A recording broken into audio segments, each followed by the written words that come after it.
The story begins with the main character shuffling through an airport.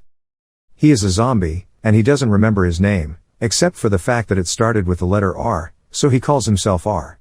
We immediately notice that he looks good for a zombie. Very good, in fact. One could easily argue that he is more attractive than many living men. Keen students of zombie media will also quickly notice that the creatures inhabiting the airport appear significantly more human than the average living corpse. Many of them still attempt to perform the jobs they had in life. R spends his days wondering how the end of the world happened, shuffling around aimlessly, and lamenting over the days when he and his fellow zombies were still human. He is also something of a philosopher among zombies, constantly pondering the meaning of the afterlife. We soon learn that not all zombies in this world are so human-like. A terrifying scream is heard as we are introduced to the Bonies. They represent a skeletal type of undead who have evolved into an animalistic state, where their only goal is to consume the living. R explains that all zombies eventually turn into Bonies as they lose hope, their humanity and their skin which they rip off themselves. After wandering around a bit more, he returns to his non-living quarters. He has taken residence aboard a grounded plane where he enjoys listening to music and admiring his vast collection of artifacts from the old world. Being unable to sleep, he simply lays down in a chair for a few hours and repeats the process all over again. We get the distinct impression that the zombies in this world are lonely, bored out of their minds, and depressed. R meets his best friend M at the airport bar. They stare at each other and occasionally grunt, which is pretty much what passes for a conversation among zombies. On occasion they even manage to produce actual words like hungry and city. Yup, that pretty much means what you think it means. Despite all their human-like traits, R and his friends still subscribe to the standard high-protein zombie diet. Being keenly aware that the living like to use them for target practice, they band together for safety and begin the slow shuffle to their feeding grounds. In the survivors' camp we are introduced to a group of youths who have volunteered to go scavenging outside the walls. As they are listening to a safety briefing, we learn that 8 years has passed since the end of the world. As the group head out, we cut back to the zombies who are having a hard time finding food since they have to compete with the Bonies who appear to be far better hunters. After wandering around the city for a while, the herd finally catches scent of their prey. As they enter the building, one of the young survivors hears something. Horror movies and common sense seem to be in short supply at the colony since the group leader tells her to relax and stop being paranoid. Our undead hero bursts through the door and gets knocked to the ground with a rifle butt. A firefight ensues. In this world the zombies possess far greater agility, strength and intelligence compared to their counterparts in similar franchises. As is tradition, a shot to the head puts them down, but body shots barely seem to slow them down. A blonde survivor called Julie strikes a pose with her shotgun, and our undead hero clearly likes what he sees. The touching scene is cut short when he takes a bullet to the shoulder. R manages to overpower and eventually kill the survivor who shot him. He does not enjoy hurting people, yet is unable to resist the overwhelming hunger which now drives him. He does, however, enjoy eating human brains because they give him the thoughts, memories and emotions of his victims. During the brain-eating flashback we learn that he killed Julie's boyfriend and crucially inherited his love for her. Realizing Julie is now conveniently single, he wipes the blood from his mouth, and makes his move. Julie's initial reaction is to break his heart with a knife. Once Julie runs out of weapons and places to hide, she is much more welcoming to his advances. He puts some zombie blood on her face, thus making the pack think she is one of them. R eventually manages to utter the words safe and come. Julie is confused and terrified, but she doesn't really have much choice, so she comes with R and his pack. She gets a few strange looks, but our undead Romeo manages to safely escort her to his plane. At this point Julie must be thinking that he brought her home as packed lunch. She curls up into a ball and starts crying.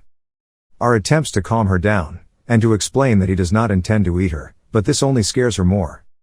He finally decides that she needs some space, so he leaves the plane, and decides to get to know her better by snacking on some leftover brains, belonging to her recently deceased boyfriend. Here we learn that she was fond of sneaking out, through a secret underground tunnel and exploring the ruined world outside the colony. R manages to calm her down by providing her with a blanket and some music, and Julie manages to fall asleep. When she wakes up she asks him to get her some food. As soon as he leaves she attempts to escape but quickly realizes that the airport is crawling with the dead who can smell her. R manages to find her first. He camouflages her with some of his blood and teaches her the ways of his people. Julie quickly learns the quintessential shuffle and grunt and manages to blend in. At this point she begins to trust R and starts feeling safe around him. The two bond, but she once again asks to leave. R wants her to stay, so he lies and tells her that she needs to wait a few days so the others will forget her. She agrees and they spend the days driving cars, listening to music, and enjoying each other's company. As the days drift by, the two grow closer. We can also see our undead hero becoming more human both in attitude and appearance. All seems well until one night Julie disappears. R finds her surrounded by zombies and saves her once again. She explains that she is tired of waiting and wants to leave.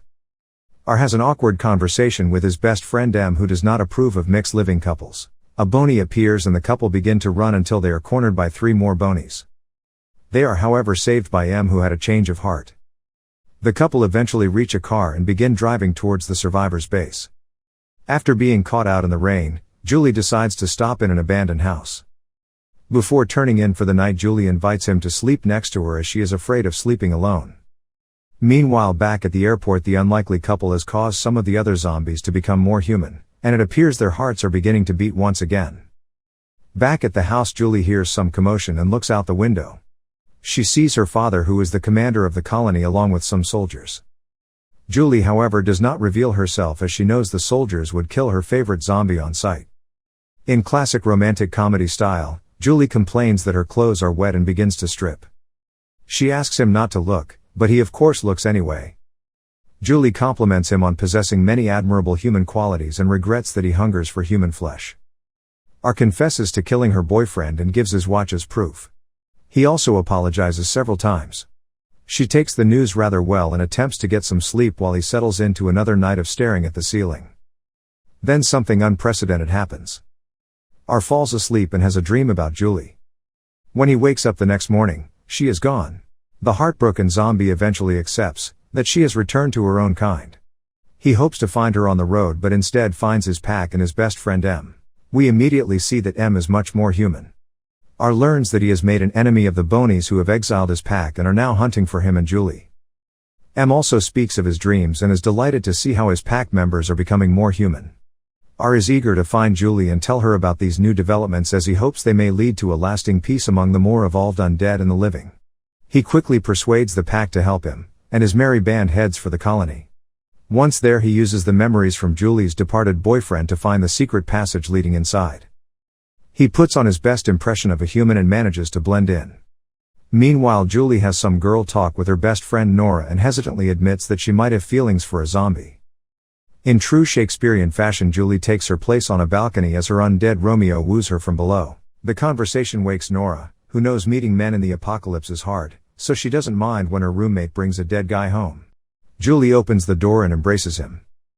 She comments that he feels warmer than before. R shares his plan to show the other survivors how the undead have changed. Julie agrees to arrange a meeting with her father, who is the leader of the settlement. To accomplish this, the girls first decide to give him a makeover. A quick shower and a lot of makeup later, he looks passably human. They manage to reach the command post where the survivors are gearing up for war. Julie's father explains that large groups of zombies and Bonies have been spotted in the vicinity and the survivors simply don't have the numbers to mount an adequate defense. She tells her father about the dead becoming human again, but he dismisses her outright. R steps in and tries to convince him, but the commander promptly pulls a gun on him. Nora manages to save him by pulling a gun on the commander.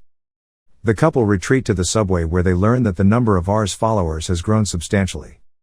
The humanized zombies defend the survivors, and the survivors soon realize that they have found a new ally. R and Julie get cornered on a ledge and our zombie hero takes a leap of faith. After emerging from the water, the couple share a passionate kiss and R's eyes become human. The tender scene ends abruptly as Julie's father expresses his disapproval over mixed living couples. With a gun. He is determined to execute her boyfriend, but Julie protects him. She gives an impassioned speech and notices that R's gunshot wound is bleeding. The blood in the water sways the soldiers, who begin putting their weapons down, and the commander orders his troops to treat the zombies as allies. The combined human and zombie armed forces annihilate the Bonies. A new era of peace ensues where the survivors coexist with zombies, and teach them how to live again, thus turning them back into humans. M remembers his name and finds love with a living girl. The film ends with our zombie hero, who now looks completely human, and Julie gazing into the sunset, just as the wall separating humans and zombies is demolished. Thank you for watching. If you enjoyed this recap video, please subscribe to my channel.